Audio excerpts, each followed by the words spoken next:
தினம்தோறும் விளக்கேற்ற நல்ல எண்ணெய் இதயம் நல்லெண்ணெய்.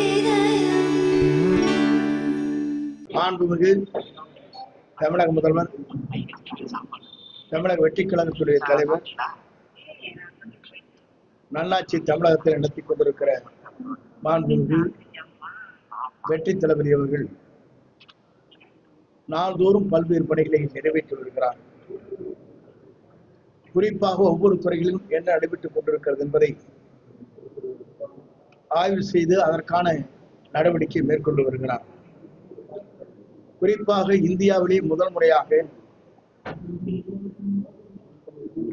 5 ஆண்டு திட்டம் என்ற முறையில் முதல் அமைச்சரவை கூட்டத்திலேயே என்னென்ன திட்டங்களை 5 ஆண்டுகள் வகுக்க வேண்டும் என்பதை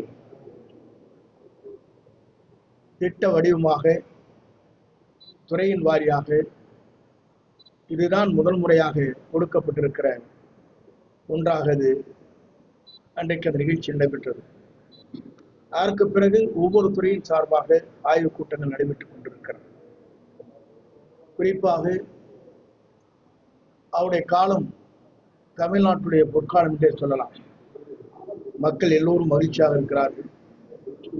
நல்லாட்சி தமிழகத்திலே மலர்ந்திருக்கிறது. அதற்கு அனைவரும் ஒருங்கிணைந்து ஒத்துழைப்பை நல்கலாம் என்று நல்ல மனம் படைத்த அத்தனை பேரும் அதற்காக முன்னின்று அந்த பணிகளை ஆற்றி வருகிறார். தொழிலதிபரிலிருந்து சந்திக்கின்ற அத்தனை அமைப்பை சார்ந்தவர்களும் அவரை சந்தித்ததற்கு பிறகு வெளியே வருகிற போது அனைவரும் இப்படிப்பட்ட ஒரு முதலமைச்சர், புரட்சித் தலைவர் அம்மாவுக்கு பிறகு நாங்கள் காணவில்லை. எளிமையான முறையில் மக்களை சந்திக்கிறார். நாம் கூறுகின்ற அனைத்து கோரிக்கைகளும் மனதில் ஏற்றி என்ன நடவடிக்கை மேற்கொள்ளலாம் என்பதை எங்களிடத்திலே சொல்லுகிற போது எங்களுக்கு பெரும் மகிழ்ச்சியை தந்தது என்று குறிப்பிட்டார்.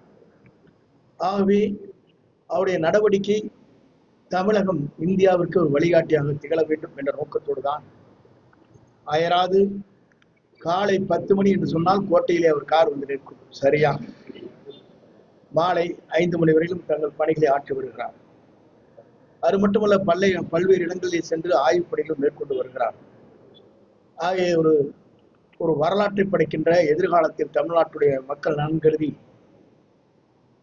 எல்லோரும் மகிழ்ச்சியாக இருப்பதற்காக பல்வேறு திட்டங்களை தமிழகத்திலே கொண்டு வருவதற்காக அயராது உழைத்துக் கொண்டிருக்கிறார் என்பதை நான் இந்த நேரத்திலே தெரிவித்துக் கொள்கிறேன்.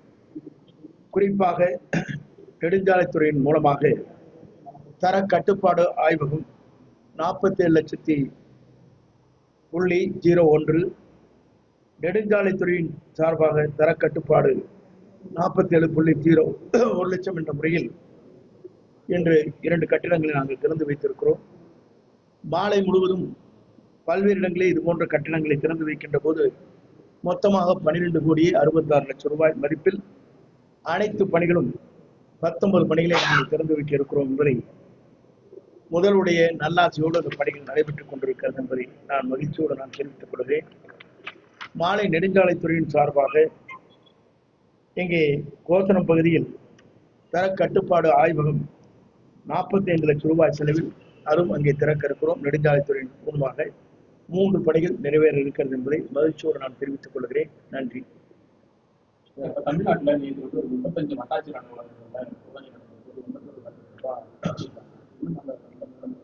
எல்லா துறைகளும் ஆய்வு நடைபெற்றுக் கொண்டிருக்கிறது. வருவாய்த்துறை மட்டுமல்ல, உள்ளாட்சித்துறை, நகராட்சி, பேரூராட்சி, ஒவ்வொரு துறையின் அனைத்து இடங்களிலும் ஒரே நேரத்தில் ஆய்வுப் பணிகள் மேற்கொள்ளப்பட்டு வருகிறது. தாக்கம் குறித்து ஒவ்வொரு மாநில அரசுகளும் கண்காணிப்பில் ஈடுபட வேண்டும். அதற்குண்டான முன்னெச்சரிக்கை நடவடிக்கைகளை முன்கூட்டியே தொடங்க வேண்டும் என்று உள்துறை அமைச்சகம் ஒரு அறிவிப்பு வெளியிட்டிருக்கின்ற பேரிடை மீட்புத்துறை சார்பில் என்ன நடவடிக்கை எடுக்கப்படுது? எங்களை பொறுத்தவரையிலும் இந்தியாவிலே இல்லாத ஒன்றை நம்முடைய முதலமைச்சர் அவர்கள் ஆணையிட்டிருக்கிறார்கள். இதை ஆய்வு செய்வதற்கு சிறந்த வல்லுநர் குழு அமைக்கப்பட்டிருக்கிறது. அந்த குழு வருகின்ற போது முன்னெச்சரிக்கை என்ன நடவடிக்கை மேற்கொள்ள வேண்டும், எப்போது அந்த புயல்கள் தாக்குதல் ஏற்படும் என்பதை ஆய்வு செய்து இந்த துறைக்கு வழங்க இருக்கிறார்கள். இது முதல் முறையாக தமிழ்நாட்டிலே மட்டும்தான் இந்த குழு அமைப்பதற்கு முதலமைச்சர் அவர்கள் ஆணையிட்டு அந்த குழு அமைக்கப்பட்டிருக்கிறது.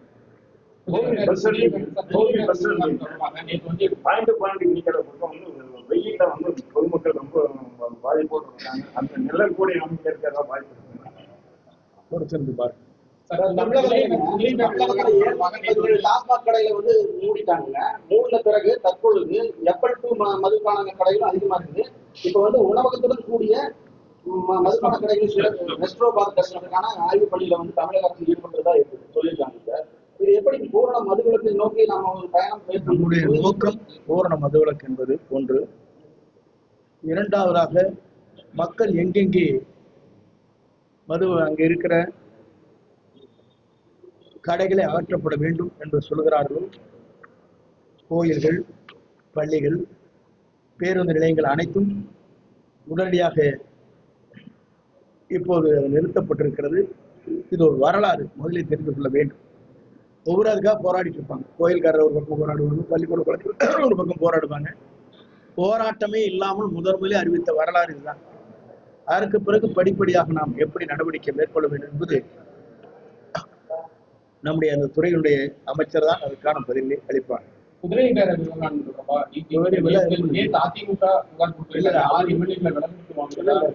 பேரம் எல்லாம் சொல்லிட்டு கூடாது. அவர் செய்யாத காரியம் ஒன்றுமில்லை. அவர்களை பொறுத்தவரையிலும் நெஞ்சிலே கை வைத்து சொல்ல வேண்டும். 47 பேர்களை வைத்துக் கொண்டு ஒரு முதலமைச்சர் ஆகலாம் என்று பாண்டிச்சேரியில் பேசினாரா இல்லையா? நாங்கள் சொல்லவில்லை. இந்திய தமிழ்நாடு முஸ்லிம் லீக் அதனுடைய தலைவர் தெளிவாக சொன்னதற்கு பிறகு அதற்கு எந்த பதிலும் இதுவரையிலும் சொல்லப்படவில்லை. அவரை தெரிந்து கொள்ள வேண்டும். இன்னைக்கு சொல்றாரு அதெல்லாம் பொய்யின் எல்லாரும் சொல்லிட்டு வந்துட்டாங்க. வெளியே வந்து கூட சொல்லிட்டாங்க. இதனால் தான் நாங்கள் வெளியே வருகிறோம். இது எங்களுக்கு பிடிக்கவில்லை. தெற்கும் வடக்கும் ஒன்று இணையப் போவதில்லை. வடதுருவம் தென்துருவம் என்று சொல்வார்கள். அதே போல புரட்சித் தலைவர் எம்ஜிஆர், புரட்சித் தலைவர் அம்மாவுக்கு பிறகு நாம் ஒன்றாக இணைப்பது என்பது என்றைக்கும் வரலாற்றில் இல்லை. அந்த சிந்தனை ஓட்டமே தவறான சிந்தனை என்பதை தெளிவுபடுத்தி விட்டுத்தான் அவரெல்லாம் இங்கே வந்திருக்காங்க. அதற்கான பணிகளை நம்முடைய கைத்தறி மற்றும் துணிநூல் கதத்துறை அமைச்சர் அவர்கள் டெல்லி சென்று அதற்கான பணிகளை மேற்கொள்ள வேண்டும் என்று வேண்டுதல் வைத்து இருக்கிறார். போன வாரம் இறைய நான் உன்னை சொல்லுக்குள்ள ஒன்னு பெருந்தரக்கு இருந்தாரு. நீங்க என்ன நீங்க 2 வரி வரும் உங்களுக்கு கம்பெனி இருக்கீங்களே ரொம்ப என்ன அதை சொல்லி முடிச்சிடற அப்புறம் கேளுங்க. அதற்காக போன வாரம் 2 நாட்கள் டெல்லி சென்று அந்த பணிகளை சிறப்பான மொழி ஆற்றி வந்திருக்கிறார். சொல்லுங்க. சட்டமன்ற இதுல 2 அமைச்சர் மனு முகாம் நடத்தீங்க. எவ்வளவு மனுக்கள் பெறப்பட்டது, எவ்வளவு தீர்வுகள்? மனுக்கள் வாங்கிய உடனே தீர்வு காண முடியாது. இருங்க, உங்க வீட்டுல ஒரு திருமணம் என்று சொன்னால் எவ்வளவு நாட்கள் நீங்கள் எடுத்துக் கொள்கிறீர்கள்? 2 மாதம் இன்விடேஷன் அடிக்கிறீங்க, பொருள் வாங்குறீங்க, அதுக்கப்புறம் உறவினர் அழைக்கிறீங்க, அதுக்கப்புறம் திருமணத்தை நடத்துறீங்க. அது மாதிரி இது ப்ராசஸ் அப்படிங்கிறது வந்து 2700க்கு மேற்பட்டவர் பட்டா கேட்டிருக்காங்க. அதற்கான விரைவான பணிகளை நாங்கள் மேற்கொண்டு வருகிறோம். குடிநீர், சாக்கடை வசதி, அது போன்ற என்கரேஜ்மெண்ட்ஸ், இது போன்ற பணிகளை கேட்டிருக்கிறார்கள். கட்டிடங்கள் வேண்டும் என்று அதற்கான நிதிகள் வருகிற போது அதற்கான பணிகள் மேற்கொள்ளப்படும். பட்டாவை பொறுத்தவரையில் நீங்கள் கவலைப்பட தேவையில்லை. பிப்ரவரி மாதத்திற்குள் அதற்கான பணிகள் வேகமாக விரைவாக நடைபெற்று வெற்றிகரமாக முடிக்கப்படும்.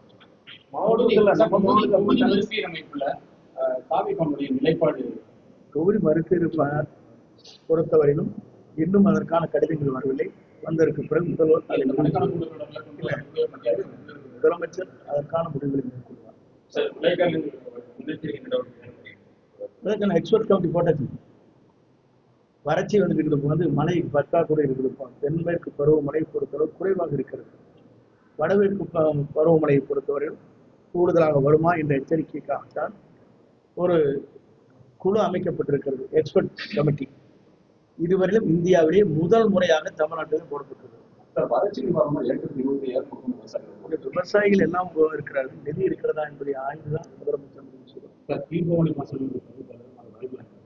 கீழ்பவனி பாசன தண்ணீரை பொறுத்தவரை இன்ஃப்ளோ ரொம்ப கம்மியாக வருது, 1500 தான் வருது. தண்ணீரை திறந்து விட்டால் 2600 கனடி விட வேண்டும். அப்படி வருகிற போது நமக்கு இருக்கிறது 6.5 டிஎன்சி தண்ணீர் மட்டும்தான் இருக்கிறது. குடிநீருக்கு 5 டிஎன்சி தண்ணீர் தேவைப்படுகிறது. ஆற்றோரங்களில் இருக்கின்ற பம்ப் செட்ஸ் இருக்குது.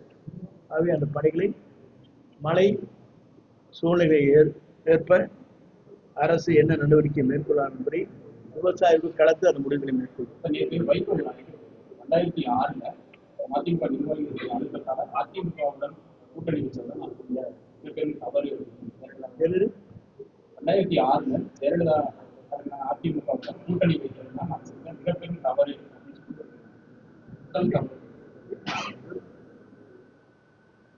ஒவ்வொரு தலைவர்களும் தங்களுடைய மனதில் இருக்கின்ற கருத்துக்களை வெளிப்படுத்துகிறார்கள். அவருடைய எண்ணங்களை பொறுத்தவரையும் அதற்கான மாற்று கருத்து நான் சொல்வது சரியாக இருக்காது.